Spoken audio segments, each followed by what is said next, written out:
He forced me to work while he traveled. Then I discovered where his money really went. The realization didn't come all at once, but rather in fragments, like pieces of a puzzle that I had been too blind or perhaps too trusting to assemble. For 12 years, I had been married to David, a charming investment advisor whose career seemed to be on an endless upward trajectory. We had met in our late 20s, both ambitious and career-focused, though our paths had diverged significantly after our wedding. While David's work increasingly took him around the country and eventually overseas, my own promising career in architectural design had stalled, then regressed, and finally transformed into something barely recognizable. It hadn't happened suddenly. There was no single moment I could point to when everything changed. Instead, it was a slow erosion.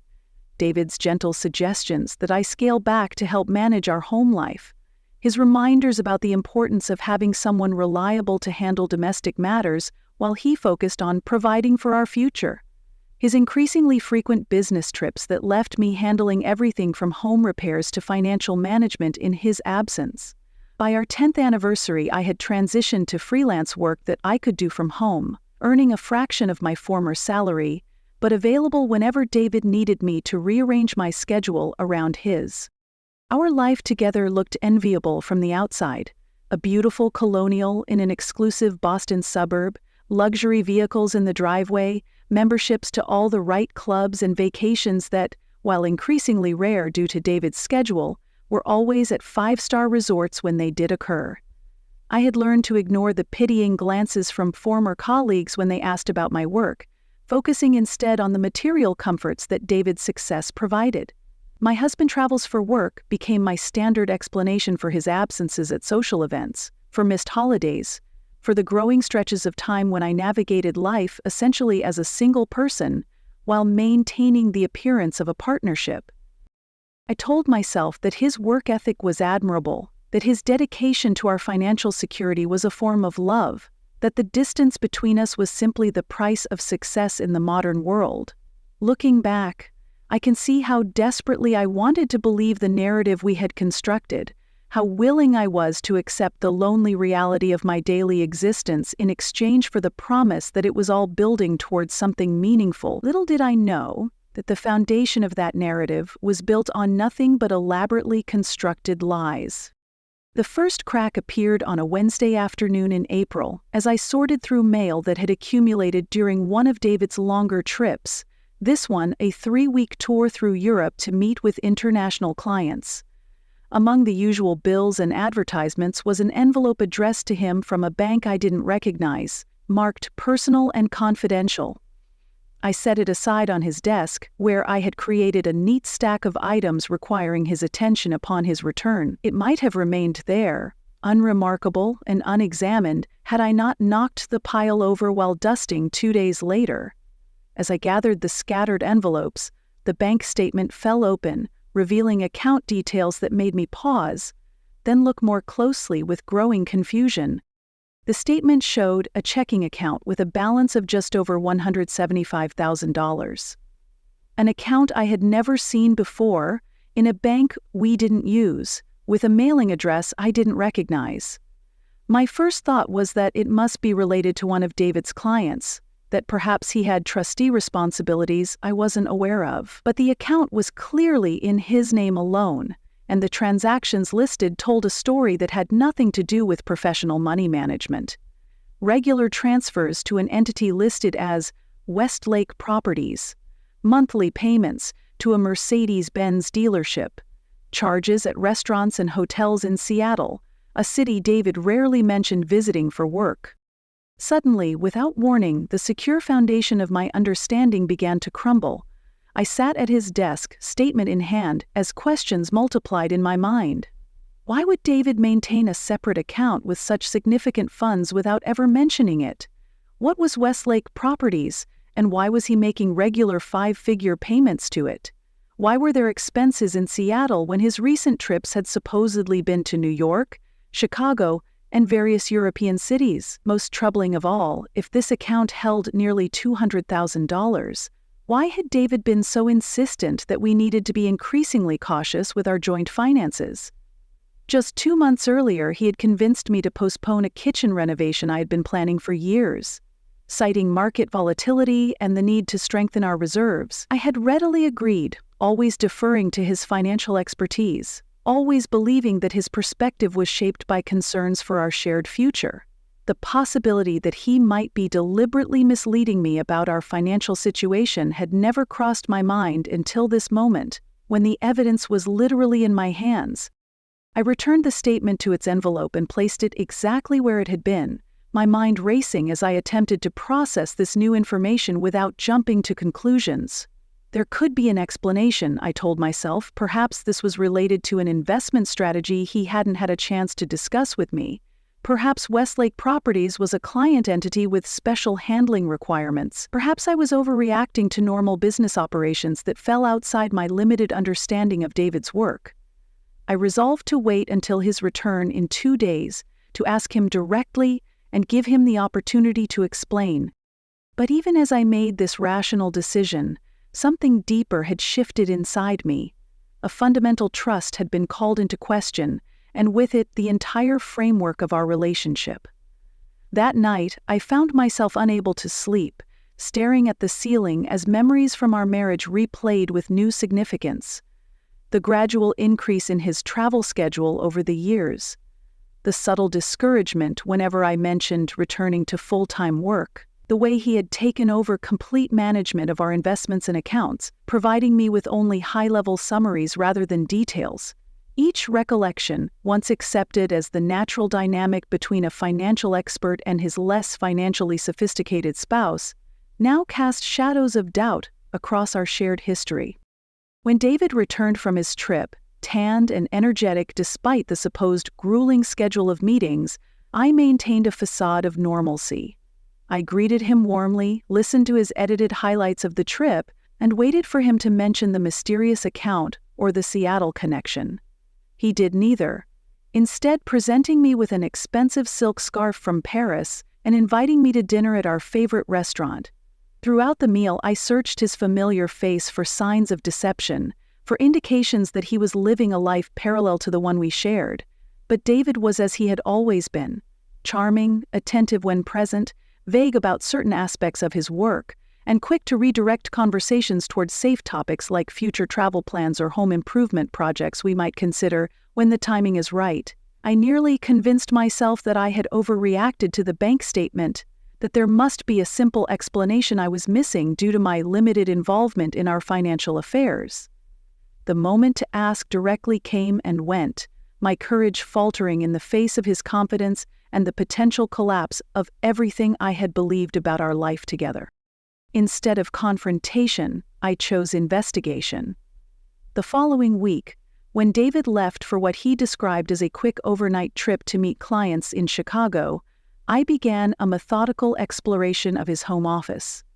The David I had married would have considered such an invasion of privacy unthinkable, and the wife I had been would never have considered it. But the bank statement had created a hairline fracture in the structure of our relationship, and that crack was widening with each evasion, each vague explanation, each moment that passed without transparency.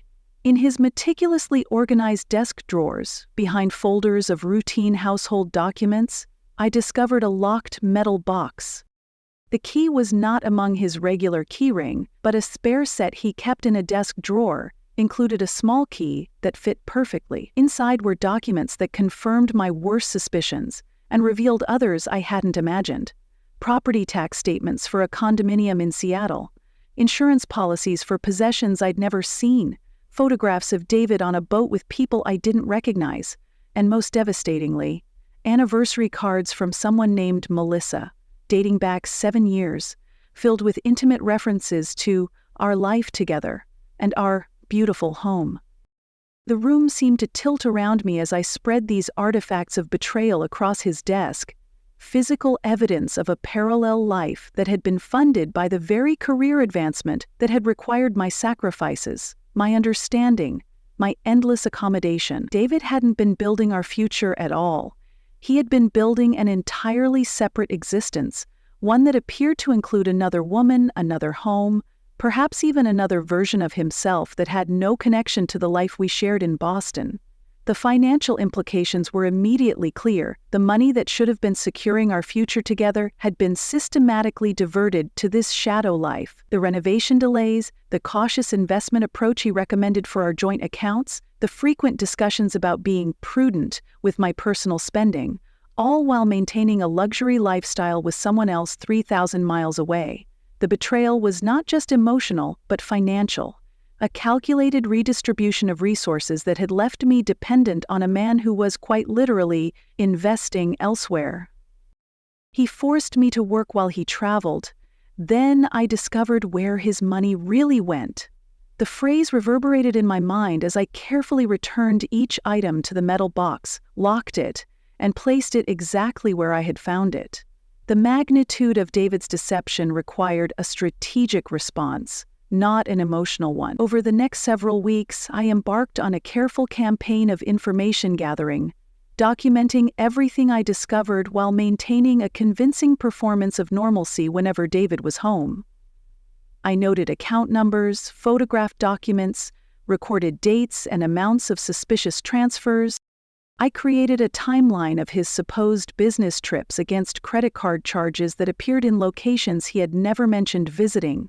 I built a case, methodical and irrefutable, not yet certain what I would do with it, but knowing that knowledge was the only power I had in a relationship that had been fundamentally unbalanced for years. The architect in me, the professional I had once been before, slowly surrendering my career to support his, approached this project with the same attention to detail I had once given to building designs.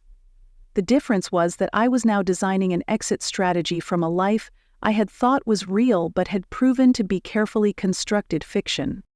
As I assembled the evidence of David's elaborate deception, another realization began to take shape, one that was in some ways more disturbing than the discovery of his other life. I began to see how systematically he had worked to limit my independence over the years, creating a situation where I was financially and socially dependent on him. The suggestion that I transition to freelance work had come when my career was gaining momentum, when I had been considering a partnership track at my firm. The increasing isolation from my professional network had happened so gradually that I hardly noticed as colleagues became acquaintances and then eventually just names I occasionally recognized. Our moves to progressively more exclusive neighborhoods had coincidentally taken me farther from public transportation, making me reliant on cars that were titled in his name.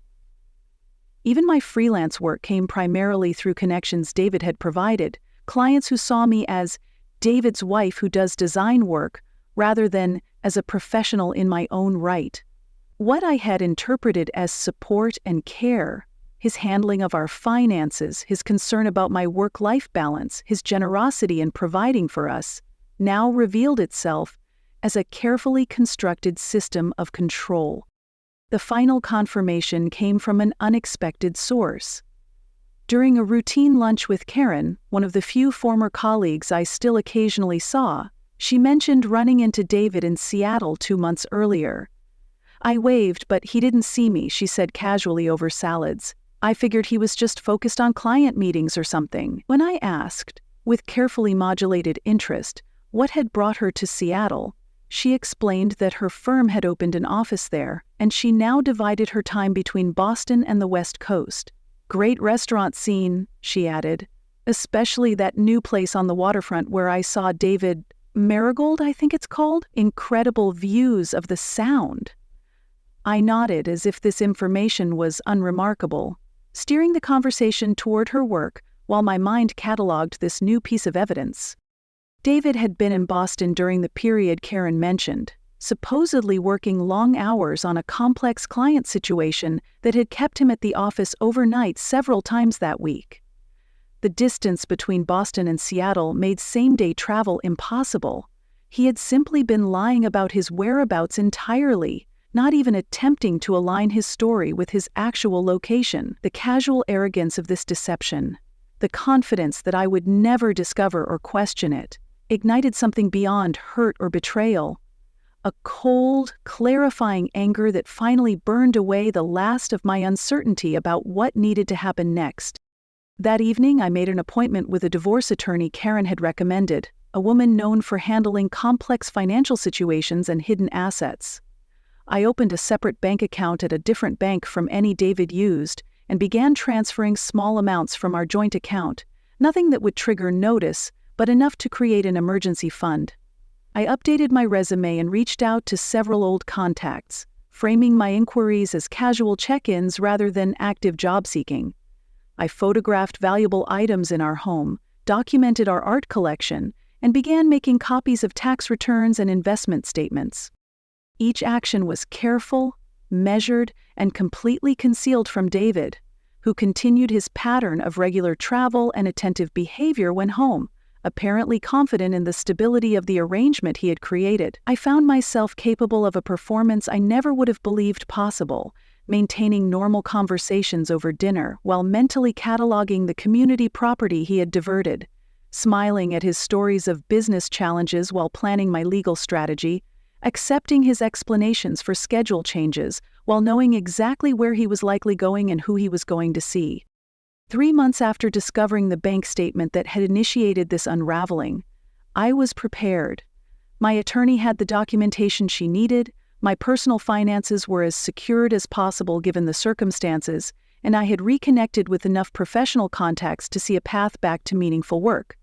The timing aligned perfectly with one of David's West Coast trips, one he had described as a critical client conference in San Francisco, but which his actual itinerary, accessed through a travel account he didn't know I could view, showed as a direct flight to Seattle. I waited until he had been gone for 24 hours, ensuring he was fully settled into his other life, before sending a simple text. I know about Seattle. I know about Melissa. I know about Westlake Properties. My attorney will contact you when you return to Boston. Then, I blocked his number, collected the suitcases I had packed with essential belongings, and moved into a furnished apartment my attorney had helped me secure, paid for with funds from the emergency account I had established. The calculated risk I was taking was that David valued his reputation and professional standing too much to create a public scene, that he would prefer a negotiated settlement to a messy court battle that would expose his double life to colleagues, clients, and our social circle. It was the first significant wager I had made in years, but I placed it with the confidence of someone who had finally recognized the true odds of the game. David's response came through my attorney 3 days later, a proposal for a financial settlement that was clearly intended to buy my silence and quick cooperation. The amount was substantial, but represented a fraction of what I now knew our actual marital assets to be. My attorney responded with our own proposal, accompanied by a detailed accounting of the Seattle property, the separate bank accounts, and a conservative estimate of the funds that had been diverted from our marital resources over the past 7 years. The message was clear. We knew exactly what existed and where it was, and any settlement would need to reflect the totality of these assets, not just those David chose to acknowledge. His second offer came closer to reality but included confidentiality clauses so restrictive they would have prevented me from explaining the divorce to even my closest friends. We countered again, this time with a deadline: full financial disclosure and a fair division of all assets, or we would proceed to formal discovery and public court filings that would detail his deception for anyone to examine, including his clients and professional associates. Throughout this exchange, which continued for several weeks, I never spoke with David directly. Our communication was handled entirely through attorneys, a sterile negotiation over the remains of what I had believed was a partnership but had revealed itself to be something else entirely, a one-sided extraction of value that had nearly cost me my professional identity, my financial security, and years of my life. The settlement, when finally reached, represented a true accounting of our marital assets, including those David had attempted to hide in Seattle and elsewhere. The condominium would be sold, with proceeds divided equally. The retirement accounts would be split, including those he had established separately. The value of Westlake Properties, a small real estate holding company he had created to manage the Seattle property and several others, would be divided through a structured buyout that would provide me with income for years to come. Most significantly, I would retain our Boston home, which I had already decided to sell, using the proceeds to purchase a smaller property closer to the city center and invest the remainder in rebuilding my financial independence. The final document, over 60 pages of legal language and financial details, represented not just a division of assets, but a reclamation of agency. I signed it without hesitation or regret, watching as 12 years of marriage were reduced to dollar figures and property assignments. The architect in me recognized the demolition of one structure to make way for another more solid foundation. The woman in me felt a complex mixture of grief for what had been lost and relief that the losing was finally over. I saw David only once during this period, at a required mediation session where we sat across from each other at a conference table, surrounded by attorneys and financial advisors. He looked older somehow, the confident facade cracked to reveal signs of strain around his eyes and mouth. He spoke little, letting his attorney handle most of the discussion, but his gaze returned to me repeatedly with an expression I couldn't quite interpret. Perhaps surprise at my transformation from accommodating spouse to determined adversary, perhaps calculation of how this would affect his carefully constructed narrative going forward, or perhaps even genuine regret for what he had destroyed through his deception.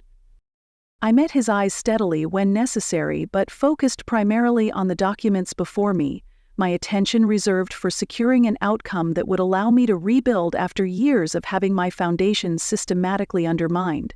When the session concluded, he attempted to speak with me directly for the first time, approaching as I gathered my belongings. "Catherine, I never meant," he began, but I cut him off with a raised hand and direct gaze. "Save it for Melissa," I said quietly, then turned and walked out of the room without looking back, leaving him standing alone among the remnants of the life he had fractured. The 6 months following the finalization of our divorce were a period of radical reconstruction. I sold the suburban colonial for significantly more than we had paid, purchased a modern condominium in a vibrant neighborhood near my old firm, and systematically replaced the trappings of my married life with items that reflected my own taste, rather than the curated image David had preferred. I reconnected with colleagues, many of whom welcomed me back with a warmth that suggested they had recognized what I had not, that my gradual disappearance from professional life had not been entirely of my own choosing. I accepted a position with a smaller firm, specializing in sustainable design, a field that had grown significantly during my absence from full-time work, but which aligned perfectly with interests I had developed through my freelance projects. The salary was less than I would have commanded had I stayed on my original career path, but it offered flexibility, creative control, and most importantly, a community of peers who valued my contributions and perspective. The woman who had been primarily David's wife for so many years was fading, replaced by someone more determined, more clear-eyed, and significantly less willing to sacrifice her own priorities for someone else's convenience. In a strange twist of synchronicity, it was exactly 1 year after finding the bank statement that I received an email from a name I recognized but couldn't immediately place. Melissa Westlake, the woman from the anniversary cards, the other occupant of David's divided life. The message was brief and direct. She had recently discovered my identity through documents revealed during her own separation from David, and she wondered if I would be willing to meet to discuss matters that might be of mutual interest. My initial reaction was to delete the message immediately, to refuse any continued connection to the complexity of David's deception. But curiosity prevailed, alongside a pragmatic recognition that there might be financial or legal implications I should be aware of.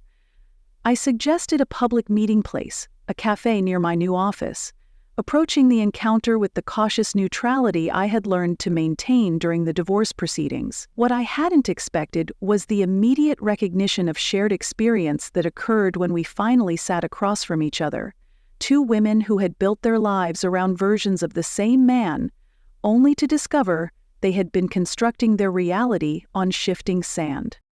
Melissa was younger than me by about a decade, but carried herself with a confidence that suggested significant professional success. She explained that she had met David 8 years ago while working in financial services in Seattle, had fallen in love with the version of himself he presented. Successful, occasionally in Boston for business but primarily based on the West Coast. Committed to building a life together but constrained by complex family obligations that prevented him from fully integrating their lives. He told me he had an ex-wife in Boston with significant health issues, she said, her direct gaze never wavering.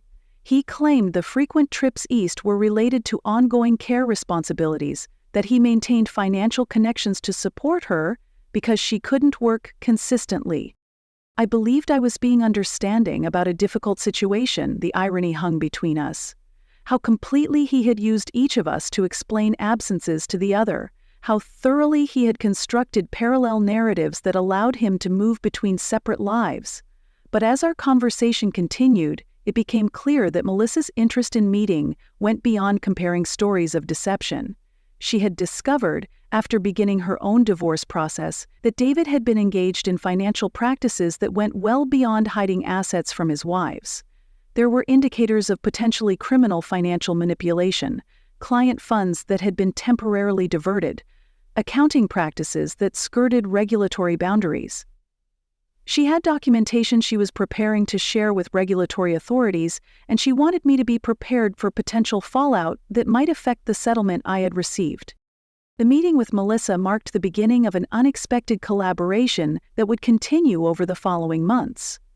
We were not friends in any conventional sense, the circumstances of our connection too complex for simple categorization, but we developed a working relationship focused on ensuring that both of us emerged from David's deception with our financial and legal positions secure. Through Melissa's financial expertise and my documentation of the Boston-based assets, we assembled a comprehensive picture of David's financial activities that eventually made its way to the Securities and Exchange Commission via a carefully structured whistleblower submission.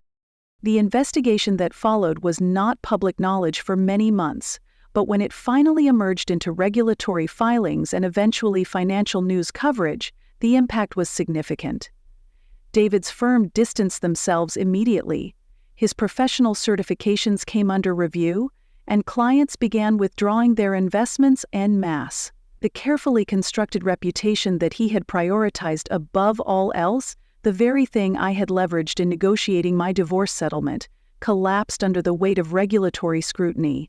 He forced me to work while he traveled. Then I discovered where his money really went. The statement had proven prophetic in ways I could never have anticipated when I first discovered that bank statement, the seemingly small disruption that had initiated the complete unraveling of an elaborately woven deception.